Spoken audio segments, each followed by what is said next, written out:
Hello guys, it is time, you know what time? Time for my May wrap up.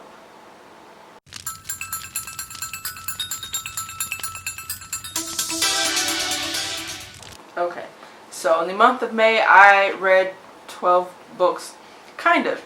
And the reason I said kind of is because I ended up DNFing a couple of these suckers. And a couple in progress. So, let's just get started. Firstly, there is When a Scot Ties the Knot by Tessa Dare. This is a historical romance novel about a woman. Of course, it's an English woman and a Scottish Highlander. Don't judge me.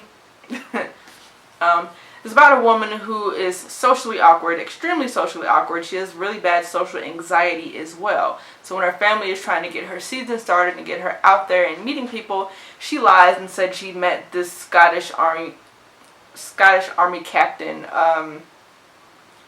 and he proposed to her, but then he went away. So she proceeds to write letters to herself from him and write him letters that she actually sends off like an idiot. And she lets this go on for years in order to keep her family from forcing her to just get out there and go to all these balls and participate. She considers herself an engaged woman according to them, so she doesn't need to be out there with all the single girls trying to catch a husband. So she gets to stay home and do what she really wants to do, which is draw. Now, because Dum Dum has sent all of these letters off, there is a real life Captain Logan Mackenzie who has been getting her letters from day one. So finally, on Madeline's end, when she is tired of the charade, she kills him off and she gets a castle to go and live out the rest of her years in mourning in peace. She wears black and then she wears gray, and as she's just settling into a comfortable life and a career, real life Captain Mackenzie shows up at her doorstep. I really liked this book. It was really cute. There were some things and I was like, okay, it's kitschy.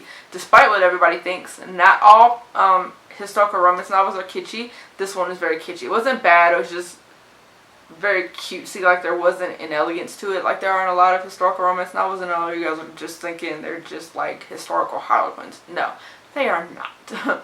There's like two different categories. There's like the more serious romance ones, kind of like Outlander, but not as rapey. And then there are, these, which are, it almost kind of read like a parody. Still wasn't bad. Very much enjoyed it. I think I gave it, I don't remember, so I'm just going to say I gave it this many stars and put it here on the screen. Then I have Under Rose-Tainted Skies by Louise Garnell. This book was fabulous. It was amazing, boss. I did a review for it by itself already because I loved it. I know the quality, the image in the video looks weird. I don't know what was going on with my computer, but the file like fried and I can't fix it. So it just looks all just like a whitewash. And it didn't look like that on my camera, so I don't know if it's the camera or the computer or the card. I don't know what happened. But at any rate, Sweet Baby Jesus, oh my god. I love this book. It's one of my favorite books so far of 2017. Go read it. Go read it now. Well, not now. Wait till this video is over. Then go read it. Then I have this. I was super excited to read it. This is Truth Wish by Susan Dennard. This is my bookmark, 44 pages into this book, and I never picked it back up. And it took me a week to read these 44 pages. It just dragged so goddamn slow. And a lot of people on BookTube were like, well, it picks up and it gets better. And I'm just like, so I'll pick it up again and I try, and I very well may skip a couple of chapters. But it didn't get interesting to me until I got introduced to Merrick. And even still, Merrick was introduced on page 40 and I still only made it to page 44. Like, come on, bro. I don't know, I just wasn't interested. Like, it was just something about it. It's very slow, maybe. I'm not sure. It didn't hold my interest, and I really can't put my finger on what it was. The world building, I had a problem with. Like, even my notes on here, it says backstory, question mark. Like, there's no explanations. Like, even when they're talking about this little army thing, they mention it, like, the two girls mention it all through the first 3 chapters, and it's only until Merrick gets there that he mentions the army, or someone he's talking to mentions the army. He says, oh, this is that army's purpose. They hunt this, that, and the other because of this. Like, why do you have to mention something 37 times before you tell me what the fuck it is? Or give me a context clue or something. She didn't mention it at all, and it drove me crazy. So, I just never picked it back up. Also in the month of May, I read Illuminae, and I love this book so much, and I'm mad it took me so long to read it. But this book was amaze balls, and if you like sci-fi, check it out. It's like, I keep saying space opera, but I don't know that that's the term I want. But it has all kind of cool little things in the book, and it's all in like e-messages, emails, text messages, journal entries. It's all in digital format. Like there's no just third person narrative. So I really like that. Really, really like that. And then just look at the cover. Is in like classified, blacked out files. So that's really cool.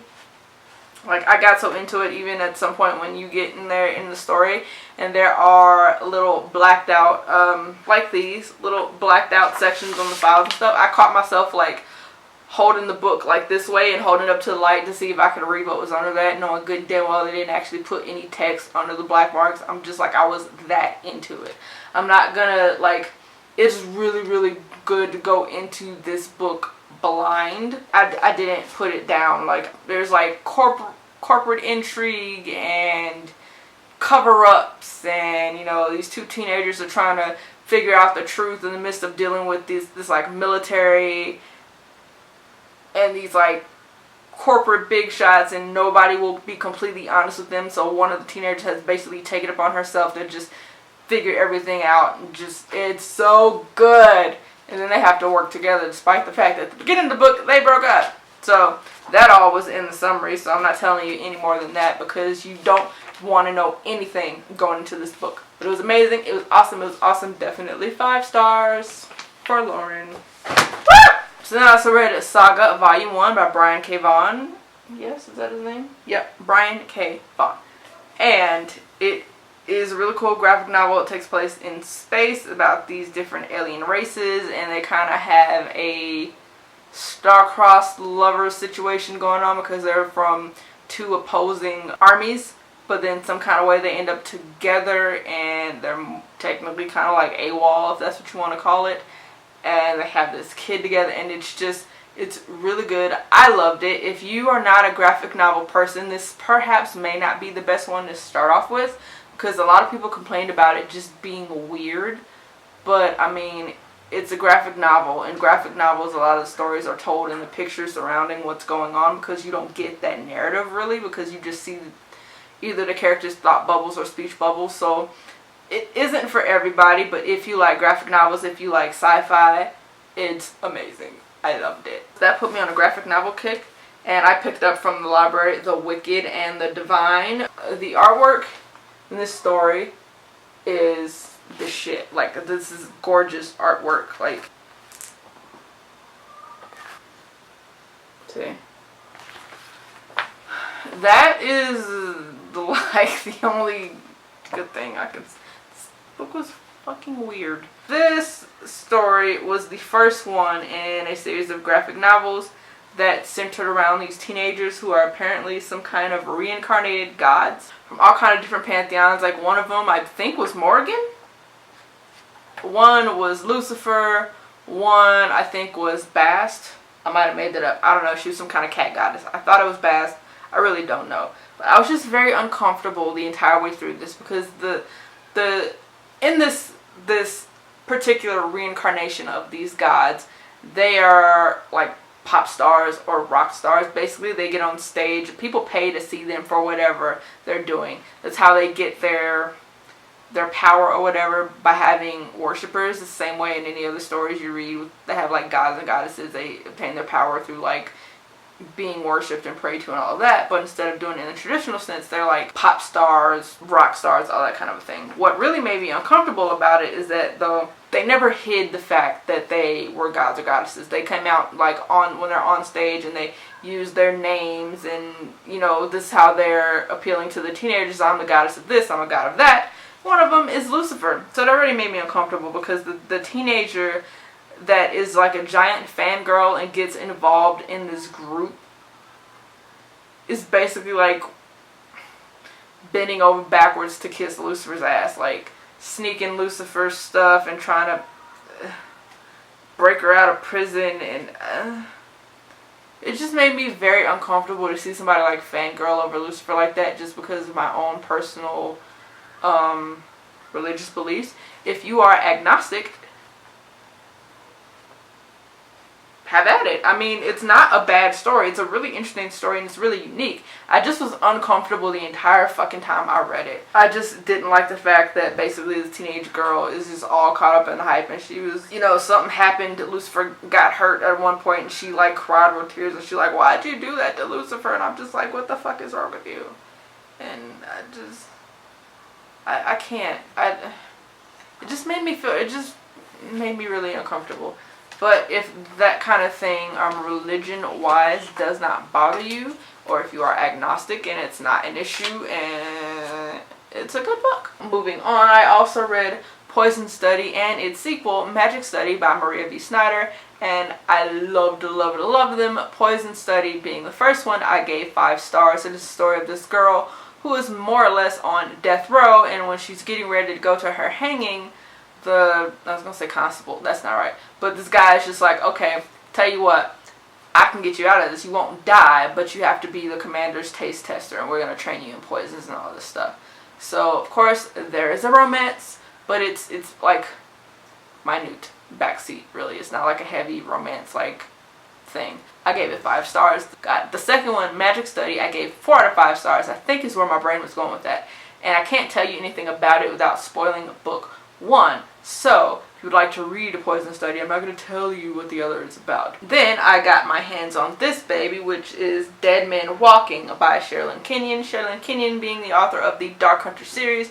This is another one of her famous, like, break-off, spin-off arcs that she does. You can't just pick it up because it's the first one in the Dead Men's Cross arc, because it spoils you for shit in the Chronicles of Nick, which is another spin-off, and it spoils you for shit in the Dark Hunterverse if you haven't read every book straight through for those. So I started reading it not knowing that, thinking for once we're going to get kind of a separate universe, but no, there's Dark Hunter in this too, and it spoils you for shit in a couple of her other universes that are in the big, you know, Dark Hunter universe. So in the Dark Hunter universe, when she introduces new stuff, it's not like, pow, here's this whole world. You get a slow build up. But this one, it could have been a standalone because there's no build-up of any, like, it's a brand new world and it's an entire new and unfamiliar pantheon. So I think it features druids and some other things, and if you are not completely familiar with druids and the kind of creatures from, what are they, Celtic? No. But there's just all kind of new creatures and magic powers and new just mythical beings that were not mentioned in Dark Universe. They're not common ones at all. The most common one being a druid, but it was even still a special kind of druid, and it wasn't really explained. So I spent a lot of this book going, what the fuck is one of those? Like, she would mention this new creature or this new power, and I'm like, the hell is that? And you wanted to buy this one because it's a new one and it has to do with pirates. Yes, that's cool, but you still can't read it without spoiling yourself for the other. So just beware of that. I think I got 3/4 of the way through before I started seeing spoilers from the other books, and I was like, what the fuck? So there's no telling what I actually have already been spoiled about and didn't realize it. So yeah, still I gave it a 3.5 out of 5 stars because it was an enjoyable read, but nah. There was Defy the Stars by Claudia Gray, which I bought on ebook, and look at that cover. Was watching BookTube and saw this, and as soon as I saw it and saw what it was about, I went and looked it up on Goodreads, and I was like, hell yes, I need this. I bought it on Kindle, and then I was like, I just wasted my goddamn money. Right, it takes place in space. It's a sci-fi romance novel, and the 2 main characters is just like this space soldier type of deal, and then this robot, this like artificially intelligent cyborg who she found floating in space on this ship in the middle of a star fight. So he has to take orders from her because he's still a robot. In some kind of way they end up falling in love, but the story felt very flat for me. For one, it was very slow, and for 2, the sci-fi aspects of it, you could totally tell she was just pulling shit out of her ass. I'm one of those people that I don't enjoy that. If you're gonna give me like a scientific based book, there needs to be some fucking science in it. That would help. But like all the words for like parts and spaceship were just completely made up, and I got to like the 3rd made up word and I was like, I can't fucking do this to myself. anymore. Like, she might as well have called like this part of Schmoogity Boogity. Like, that's how random the shit was. I didn't like it. Like, I'm one of those people, if I go see a movie about space and something blows up in space and you can hear the explosion, I'm like, God damn it! I DNF'd that one at like 30 or 40%. Then there was also, which I didn't pick up, and I'm not digging it out of there. There are candles up there, so I'll, yeah. A Court of Rings and Ruin by Sarah J. Maas. I read this book and finished this book the day it came out. I still don't know what I want to rate it because I still don't know how I feel about it yet. Like, I do like it. It wasn't the best out of the three. I gave ACOTAR a 3 and ACOMAF a 5, so I'm guessing ACOWAR will be like a 4. And there was some controversy surrounding the book on which I put a video, which I will link down there, or a little flag thing up here, over there, whatever side it pops up on, I don't know. But other than that, you know, there were some things, I'm still going to do a review about this book because there were some things that I liked and some things I was like, what the fuck? So, yeah, we're going to leave that there for now. Lastly, the book I am still in the process of reading, which is The Darker Shade of Magic by V.E. Schwab. So, thus far, this is an awesome book. But thus far, though, I am only 40 pages into it because I keep starting and stopping it because I just haven't been in the mood for fantasy, surprisingly. Even though I really want to read it, every time I pick it up, I'm just like, I got too much going on in my head to get entranced in this world right now. So I've been reading like mafia romance fan fiction. Don't ask. It's just my head right now. So, but I will be finishing that. Yes, actually, I may finish this for redrama. Not sure. But yeah. So that's it. That is what I read for the month of May. I will probably be doing another video on TBR because I'm going to do a TBR for the entire summer. Because I'm going to put myself on a book buying ban. If you watched my last video, my last haul, my last couple of hauls, you'll know why. I've lost my damn mind. This bookshelf I put together in February and I only had like 3 boxes full. Look at it. It's full. And then my liquor cabinet, which is right here, it's a China hutch actually. It's divided up into 3 sections. I'll put a picture right here so you can see how fucking full it is. I don't know what the hell's wrong. All these fucking Goodwills have really good books and I just screw myself over. So I need to put myself on a book buying ban except for a half off day. I won't be able to help myself. But other than that, I'm going to put myself on a ban. We'll see how it goes though. So that is it for my May wrap up, guys. I will be posting a summer TBR video because the reason I brought down the putting myself on a ban is because I'll be doing some kind of a TBR tackle type of deal where I need to start reading some of these damn books I bought. So that video will be coming soon, sometime in the next week or so, because I still have to record it. So yeah. Thanks for watching, guys. If you liked this video, give it a thumbs up. If you read any of these books specifically, like Defy the Stars, The Divine and the Wicked, or Truth Witch, and you liked them or didn't like them because I DNF'd them, I would like to know your opinions down in the comments, please. But yeah, other than that, give this video a thumbs up, subscribe, like I said, comment, and I will see you guys in my summer TBR video. Thanks for watching. Bye-bye.